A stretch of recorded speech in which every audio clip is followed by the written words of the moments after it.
There are 5 people likely to be executed in 2024. Kenneth Eugene Smith, Alabama, January 25th, 33 years on death row. He was charged with the murder of Elizabeth Sennett, who was found dead in her home after being stabbed 8 times in the chest and once on each side of her neck. Smith was paid $1,000 to commit this crime by the woman's husband, a preacher that hoped to collect insurance money. Smith is now 58 years old and he might be the first inmate to be executed via nitrogen hypoxia. The method is legal in several states, but none of them actually used it until now.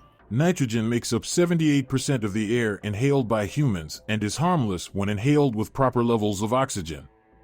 Under the proposed procedures, a mask would be placed over the inmate's nose and mouth and their breathing air would be replaced with nitrogen, depriving them of the oxygen needed to stay alive. The nitrogen will be administered for 15 minutes or 5 minutes following a flatline indication on the EKG, whichever is longer, according to the execution protocol. James Ryder, Oklahoma, February 1st, 24 years on death row. Sam and Daisy Hallam hired Ryder in the second half of 1998 to look after their house and horses while they were away. For roughly 4 to 5 months, Ryder resided at the Hallam's house without paying rent in exchange for labor he did around the house. He announced to his friends that he was going to Yukon. In preparation for the journey, Ryder kept his supplies at the Hallam's house. These items included a trailer, tools, and camping and survival gear. He left Oklahoma before April 2, 1999. He attempted to recover his belongings from the Hallams upon his return to the state. In order to perform a standby at the Hallam residence on April 2, 1999, Pittsburgh County Sheriff's Deputy Arnold was sent to meet Ryder at Highway 9A and McNally Road. He informed Deputy Arnold that he needed to get some personal items from the Hallams. Daisy answered the door when Arnold rang the bell. She gave Arnold a friendly greeting before slamming the door in Ryder's face. Daisy Hallam expressed her distaste for Ryder to Deputy Arnold and said that none of his possessions were present. She promised to bring the stuff there the next day and said it was in storage. Deputy Arnold and Ryder agreed to get together the following day at the same time to get the items. Ryder only discovered 2 empty boxes in the storage facility. He went back to Cindy McCord's house where he was staying before. From the garage, he took a shotgun and a pistol. On April 9, shortly after 9 a.m., Michael Newman, a neighbor of the Hallams, made the decision to visit the house to get a welding equipment. He saw Sam Hallam face down in the front yard as he pulled into the driveway. Sam was stiff and was dripping blood. Mr. Newman hurried home and dialed 911 the moment he discovered Sam was dead. Daisy Hallam was discovered in a shallow depression, lying face down, around 100 yards from the house. She was partially covered in a shower curtain. Daisy Hallam was beaten in the home's living room. The 70-year-old woman's head and face were covered with multiple cuts and bruises. She had a fractured skull, a broken nose, and a damaged left cheekbone. Her hands were battered and some of her fingers were shattered, broken, and on the verge of being severed. These wounds were referred to as defensive wounds by the specialists, who claimed that they showed the woman had covered her face with her hands. A blow to the head was determined to be the cause of her death. According to the expert's testimony, 38-year-old Sam Hallam was shot multiple times.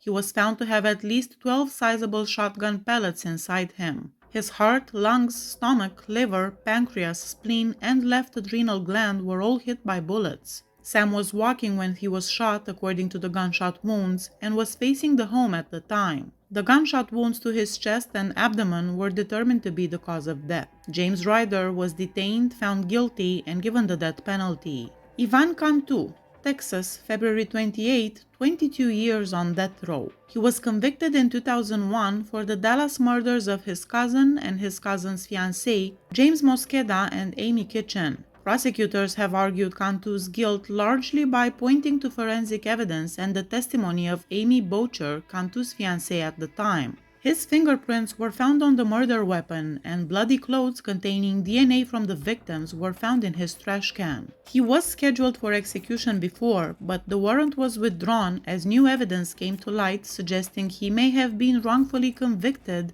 and actually framed for the murder by his then-girlfriend. The woman passed away in 2021, and since then, evidence of her involvement came to light. Moreover, after her death, her brother started to call the prosecutors and lawyers to say that what he claimed at the trial was not true, that he was on drugs and his statements were all lies. Michael Smith, Oklahoma, April 4th, 22 years on death row. Michael Dwayne Smith is a part of the Oak Grove Pose, an Oklahoma City-based branch of the Crips gang. Teron Armstrong and two other OGP members attempted to loot Trans Food Mart in South Oklahoma City in November 2000. Mr. Armstrong was slain by gunfire from the store owner. Even though Mr. Smith had deep personal ties to Mr. Armstrong, he was not a part of the heist. After being apprehended, the other two would-be thieves were scheduled to stand trial for the crime in February 2002. Mr. Smith entered Janet Moore's residence with a revolver 2 days prior to the trial. He broke down Mrs. Moore's door and confronted her, thinking her son was a police informant. Smith shot her dead when she started to scream. He cleaned the apartment to remove any traces of his fingerprints before leaving.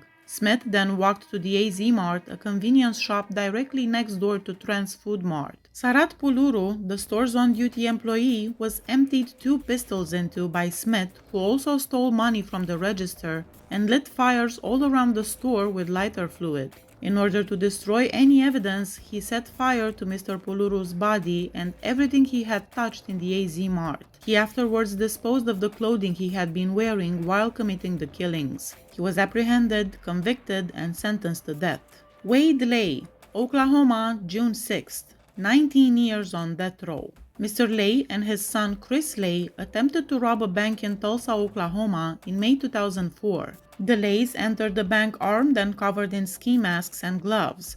Chris gave the command for the bank employee to fall to the ground right away, drawing the security guard's attention. The security guy died as a result of a shootout. The Lays were hurt and escaped without any money.